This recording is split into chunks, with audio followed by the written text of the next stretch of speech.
I told you I won't live with them. When I said that, Jason let out an exasperated sigh and said, in a joking manner, Fine, then let's get a divorce. I'm so disappointed in you, Jason said, then pulled out a piece of paper from a desk drawer and handed it to me. On closer inspection, I saw that it was a divorce registration form. Jason's part was already filled out, so he must have prepared it beforehand. Here, fill it out. I'll submit it for you, Jason said with a smirk. He probably thinks that if he threatens me with a divorce form, I'll cry and beg for forgiveness. I'm sure he doesn't really want a divorce even though he prepared the form. Otherwise, he wouldn't ask about my savings and try to rely on them. I looked straight at Jason and said, All right, let's get a divorce. My name is Veronica and I'm a 28-year-old office worker. I'm admittedly not very good at socializing and I'm quite timid. Because of this, people often look down on me and I often end up on the losing end. But in fact, I'm married. My husband, Jason, is 3 years older than me and is a reliable older brother type. Jason was a senior colleague at my company and was very good at his job. He was quite popular within the company and always had people around him. I barely had any contact with Jason and we only talked a little when I had questions about work. At those times, I would get nervous and my voice would become quiet, but Jason would always listen to me kindly. Veronica, you're so quick with your work. It's a great help. Thank you as always. He even said things like that to me.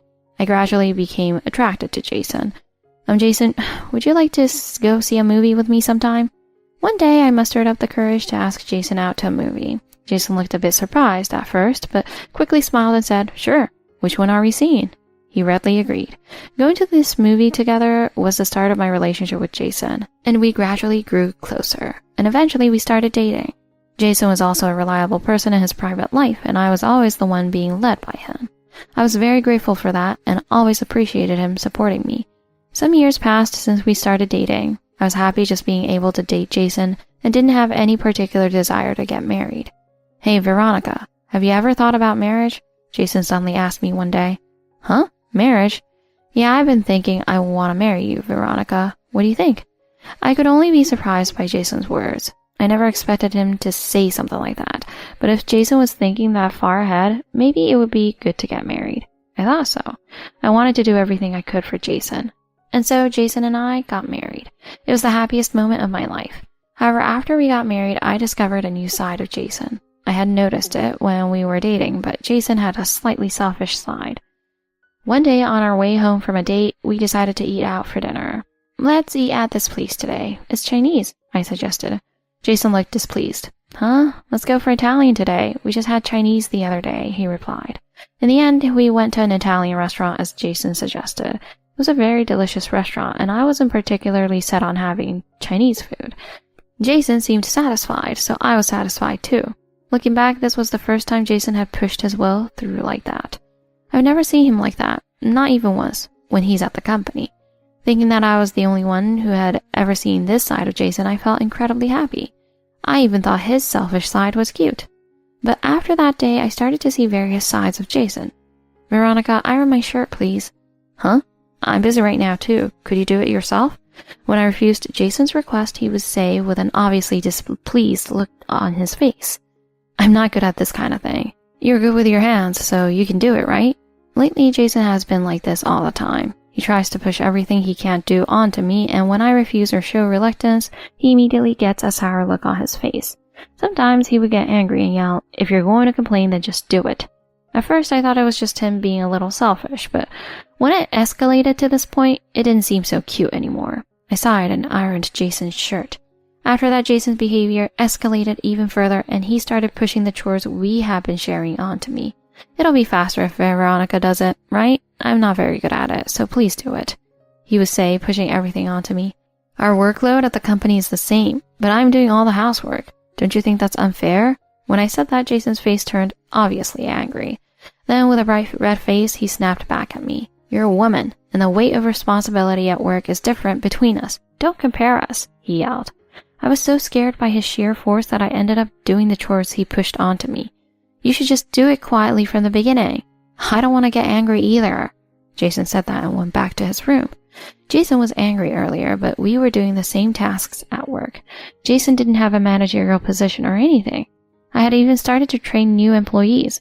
We were senior and junior colleagues, but there was no real hierarchy between us, and our salaries were about the same. Even so, Jason made comments that could be interpreted as looking down on women and tried to make me do the housework. I tried to fight back, but every time I did, Jason would yell at me in a loud voice. Gradually, I got tired of fighting and started doing all the housework by myself.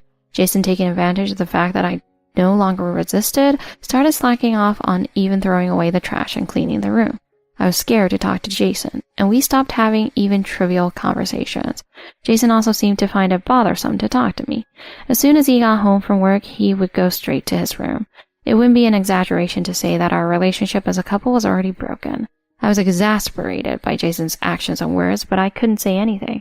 I thought about talking to someone, but since Jason was hiding that side of himself at the company, no one would believe me even if I told them. Some of my colleagues even said things like, "You got yourself a great husband. I'm envious of you, Veronica."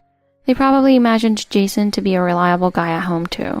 If I denied it, I might be disliked by Jason's fans at the company and lose my place there. What will happen to us at this rate? I definitely don't want to spend my life being told what to do and looked down upon by Jason. But if I argued, he would just yell and get upset. I just want to live a peaceful life without feeling restricted. Is there no way to do that? I was constantly asking myself these questions. Then one day, "Hey, want to go check out some houses?"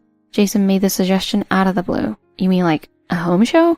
"Yeah, remember when we got married, we talked about wanting to live in a single family house?" When Jason said that, I remembered. When we got married, we had set a goal of living in a detached house. We were both working and had a decent amount of savings. Adding our savings from when we were single, we were at a stage where we could make our dream a reality. I have been having a lot of problems with Jason's temper lately, but I thought this might be a good opportunity to change things up. I decided to go to the home show with him. I was excited about the prospect of seeing houses. And on the day of the event, Jason and I went to the home show together. There were many different types of houses at the show, and Jason and I looked around with sparkling eyes. We thought we would mainly look at houses with fewer rooms, since it was just the two of us. But Jason said we should consider having more rooms for the future. It made me think, could he possibly be? "Oh right, there's a possibility that our family will grow." "Exactly." Jason replied in a very good mood to my words. I was so happy that I was caught off guard, not expecting him to say something like that. Jason says a lot of things to me, but he was still thinking about our future.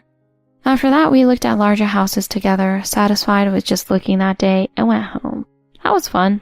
There were so many amazing houses. I want to go again. On the way home, we were both very chatty. We hadn't had much conversation lately, so I was happy about the situation. Jason didn't seem to mind either, which made me very happy. We might not be able to decide right away, but I wanted to move into a lovely house for our future together at some point. At that time, that's what I was thinking. A few days later, Jason showed me a brochure and a large stack of documents. I decided on this house. Huh? Decided what? I was surprised when Jason said that. Jason smiled at me. Our house, of course. I decided on this house, so take a look, he said nonchalantly. I hurriedly looked at the documents Jason handed me, and I saw a large house that we hadn't looked at during our visit. It was a very spacious house, clearly not meant for just a couple. Even if we had children and our family grew, it would still be too big. Wait a minute. We don't need a house this big, do we? I said in a panic. Why not? We'll be living as a family, so we need this much space to avoid stress. Jason replied matter-of-factly. I started to feel a sense of unease. Just how many people was Jason planning to live with? Hey, I just wanted to confirm something. We were looking for a house for us to live in, right? Of course, I'm looking for a house for our family to live in, was with a sudden confirmation. Jason answered my question as if it were obvious, but something about the word family bothered me. By family, you mean us, right? We're looking for a place for a married couple and their potential children, right? When I rephrased my question, yeah, our family. Why are you talking like it'll be just the two of us? He snapped back. I finally realized the reason for the discomfort I had been feeling in my conversation with Jason. Jason wasn't looking for a house for just the two of us. He was looking for a house to live in with his parents. That's why Jason suddenly started talking about living in a big, new house. I couldn't believe it. We had never talked about living with his parents before. Well, what's going on? Since when did we decide to live together? Since the beginning, obviously. It'll be helpful for both of us if we live together, and it's a good way to show filial piety. I never heard anything about that. I was angry that Jason had been making plans on his own. Why are you acting like you're the only one who didn't know? It's common sense to consider living with one's parents. What a cold woman, Jason said as if I were the strange one. Usually I can't voice my opinions to Jason, but I couldn't stay silent this time. Jason is the cold and irresponsible one for not explaining it to me first. At least let me discuss it with my parents. There's no need for that, and it's not just my parents. My sister's family will be living with us too. I couldn't believe my ears when he said that in response to my anger.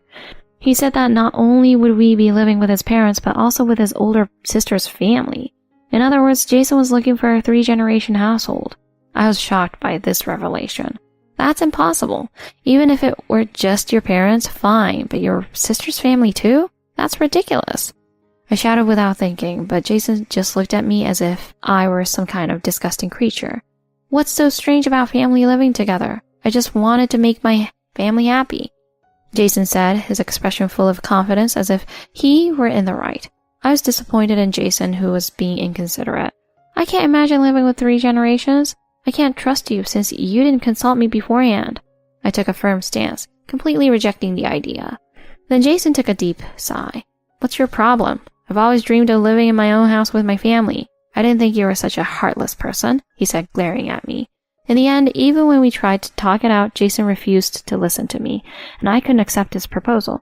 Jason said he had decided on the 3-generation house, but he hadn't signed the contract yet. I felt a little relieved and decided to continue opposing the move to a 3-generation house. I had a good reason for wanting to stop this cohabitation at all costs. His parents and older sister were extremely problematic people. His father was even more of a do-nothing than Jason, a classic old-fashioned father figure. A wife should quit her job and stay at home.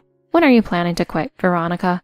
When his father said that to me, I was so surprised that I was at a loss for words, and his mother just obeyed everything his father said. She acted like she had no will of her own, just following his father's opinions. Every time I went to their house, I would be forced to help with the kitchen chores, with his mother not saying anything. This time was really painful for me, and I always wanted to go home as soon as possible. And the person I disliked the most was his older sister. She was strong-willed and even more selfish than Jason. Once when we went out to eat, she said, "Veronica, you're working, so you have money, right? Can you take care of the bill here?" She basically forced me to pay for everyone. I was planning to pay for my own share, but I never expected to pay for everyone. After that, she kept trying to use me as her personal ATM, and if I refused, she would get very angry. She was the type of person I disliked the most, strong-willed and loud. But when things got tough, she would quickly change her opinion. She was the type of person who lacked consistency. Once, when his father found out I had gone back to my parents' house, he snapped. "You're already our daughter-in-law. What do you think you're doing? Going back to your parents' house?" At first, his sister said to his father, "It's fine for her to go back to her parents' house sometimes. Veronica probably wants to go back too, right?" But a few days later, when I went to their house, she said, "Doesn't Veronica depend on her parents too much? I think that's a little off." Apparently, she had angered his father, so she switched to his side. After this incident, I decided to stop trusting her. Every time I went to their house, I was at the mercy of these 3 strong-willed people. Jason had the same mindset as his family, so he couldn't understand my struggles. I was already stressed out every day because of Jason, and if I had to live with those people, I wouldn't be able to handle it. I had to stop that from happening. After that, I persistently tried to talk to Jason, but he wouldn't listen to me at all and kept pushing for the cohabitation with his parents and sister. Sis said she wants to change the color of the curtains. She said a light blue would be better than white, and Dad wants a study. So, I told you I don't know anything about that. I would say that every time, but Jason didn't seem to hear me. "Hey, how much do you have in savings, Veronica?" He even started asking me that. "Why are you asking that?" "Because we're buying a house. I need to know the budget." "Huh? Are you planning to make me pay? I told you I'm not living with them." I desperately replied to Jason's words.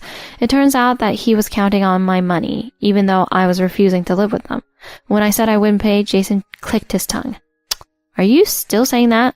It's already been decided that we're living together. You're working, so you should contribute a little," he said.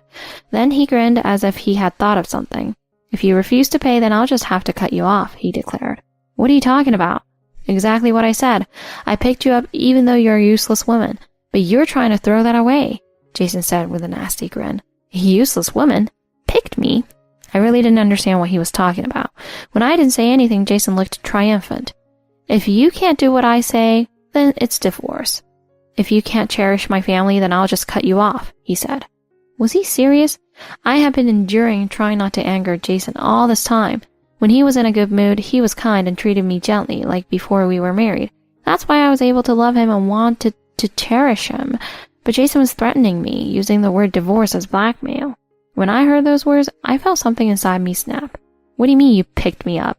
You've been looking down on me all this time? When I said that, Jason made a disgusted face. I thought so from the first time I saw you. You were so obedient at work and you were convenient, he replied. Convenient? Yeah, as a potential wife. You were someone who would do the housework for free. You've been really useful. Well, you were a bit annoying at first, but you stopped complaining, so that helped. Jason's words made my blood run cold. You didn't fall in love with me? Oh, please, don't be so naive. I saw you as a convenient person from the beginning. I don't want that kind of sentimentality from you. When I heard that, I felt my love for Jason rapidly fading. No, maybe my love had already disappeared a long time ago. Ever since he started forcing all the housework on me and yelling at me, I have been unconsciously trying to cut him off.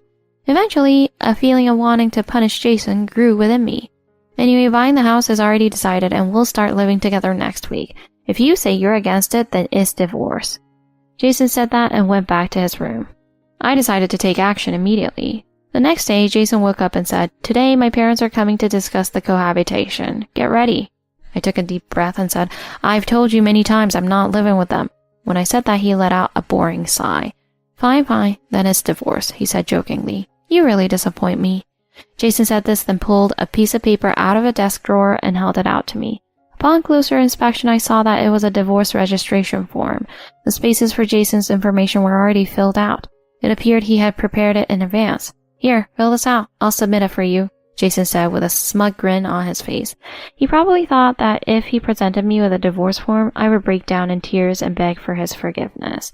I'm sure he had the form prepared, but he probably didn't actually intend to go through with the divorce. Otherwise, he wouldn't have asked about my savings and tried to rely on them. I looked directly at Jason. All right, let's get divorced then, I declared. Jason made a startled sound. I married you even though you're a useless woman, and yet this is how you repay me? You should just shut up and do what I say, he yelled. I have no intention of doing that. Besides, if you're going to tell me to do what you say, then it stands to reason that you should also obey my command to get a divorce, right? So let's get divorced. You're going to be worthless without me. Jason grew increasingly enraged and tried desperately to break my spirit. Why would he bring up divorce himself only to get angry when I agreed to it? What did he want? Jason was red in the face for a while, clearly furious, but then he said, I'm bringing my parents over now, reflect on your actions there, and stormed out. As soon as Jason was gone, I hurriedly filled out the divorce form, gathered my bank books and other belongings, and dashed out of the house. And I submitted the divorce papers to the courthouse. Just in case Jason tried anything, I also submitted a form to prevent the acceptance of any marriage registration without my consent. With this, I no longer had any obligation regarding the 3-generation household. I was finally free. I went straight to my parents' house and explained the situation to them. I also played the recording of my conversation with Jason from that morning. They were furious when they heard it. I ended up living with my parents until I could find a new place. A few minutes after I arrived at my parents' house, I received a flood of calls and messages from Jason, but I ignored them all. He kept calling persistently, so I eventually turned off my phone. I got a separate phone for work and contacted a lawyer, asking them to help me claim compensation from Jason. A few weeks later, I received a call from Jason through my lawyer. I wanted to talk to Jason, so I went to the lawyer's office and picked up the phone. What the hell are you doing? Get back here right now. We're already divorced. We're strangers now, so there's no need for me to go back. When I said that, Jason started yelling on the other end of the phone. It was much easier to deal with than being yelled at in person. I had actually sent a certified letter to Jason through my lawyer. I sent the same letter to his company too. The fact that Jason was calling meant that the letter had arrived. Because you left, I can't make the house payments. And on top of that, you're demanding alimony. What are you thinking? Jason was still angry at me about the house. I have a recording of you yelling at me, and I've also kept a detailed record of the daily harassment I've endured. That should be enough to claim alimony, don't you think? Why are you being so formal? We're strangers after all. I calmly retorted to an angry Jason. When I was with him, I was scared of Jason, but now I wasn't scared at all. Maybe it was because my mental state has stabilized significantly since I left. Anyway, just pay up. Since you are no longer related to me, I will never clean up after you. And since I am not living with you, I will not contribute to your living expenses. Do you even understand the meaning of divorce? When I said that, he started to rant about how I should have taken care of him, and that I still have some value as a tool for him. He questioned if I was aware that I threw that value away. I couldn't believe he was still saying such things. Jason also complained that his father was angry and that his sister was bad-mouthing me, but that didn't affect me at all. What does it matter if the family of my divorced husband is angry at me? I don't want you deciding my worth. Besides, if I stay with someone like you, I'll just end up miserable. When I pressed further, Jason's voice became weak and strained. His words were unintelligible, so I couldn't make out what he was saying. Well then, please make sure to pay the alimony for all the distress you've caused me. We'll never see each other again. Don't come to my parents' house either. Next time, I'll call the police. I said that unilaterally and handed the phone back to the lawyer. I left the rest to the lawyer and decided not to be involved anymore. Talking to Jason further would probably only complicate things. Jason seemed to have been quite stubborn with the lawyer too, but when the lawyer said, then let's go to court, he quickly agreed to pay. He was probably intimidated by the word court. He was so aggressive when he talked to me on the phone, but he easily folded when a legal professional mentioned going to court. He really was a smaller man than I had expected. Hearing that made me feel like even the time I spent fearing Jason was a waste. After that, I received the alimony from Jason in a lump sum. After confirming the payment, I blocked Jason's phone number and blocked him on the messaging app too. With this, I was finally free. After that, Jason voluntarily resigned from the company. The certified letter I sent made Jason's true colors known throughout the company, and he started being treated coldly by his superiors. Jason lost his place at the company and quit. He apparently had to take out a loan to pay my alimony, but how will he repay that loan in the future? Will he try to find a part-time job or something? Either way, only hell awaits Jason. In the meantime, thanks to Jason quitting the company, I can continue working without fear. I intend to be cautious for a while, so that Jason doesn't find out where I live. As for my ex-in-laws, I was able to hear about them from a mutual friend.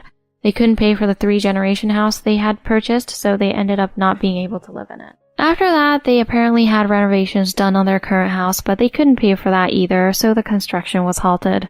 It seems that when they decided to renovate, they hadn't heard about the divorce from Jason and were counting on my money. My ex-in-laws and ex-sister-in-law got into a dispute with the construction company, and it turned into a police matter. The incident quickly became known throughout the neighborhood, and the whole family was rumored to be a terrible bunch, completely ostracized. They couldn't purchase the new house because they couldn't pay for it, but they still had to pay for the renovation work. Now they're all saddled with a large debt and are working to pay it back. There are rumors that my ex-sister-in-law is on the verge of divorce too. I think they were all trying to push all the responsibility onto me, not wanting to spend their own money and counting on my savings to cover everything. I'm really glad I submitted that divorce form back then. After that, I met a man through a friend's introduction, and we hit it off and started dating. He's a kind person who respects my opinions and has a slightly quirky side too.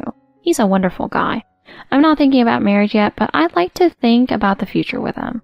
When I married Jason, I was in despair, thinking I would have to endure hardship and live in misery for the rest of my life, but now I'm able to live honestly, expressing my feelings without hiding them. Every day is truly enjoyable. I want to continue to cherish these happy days and live my life to the fullest.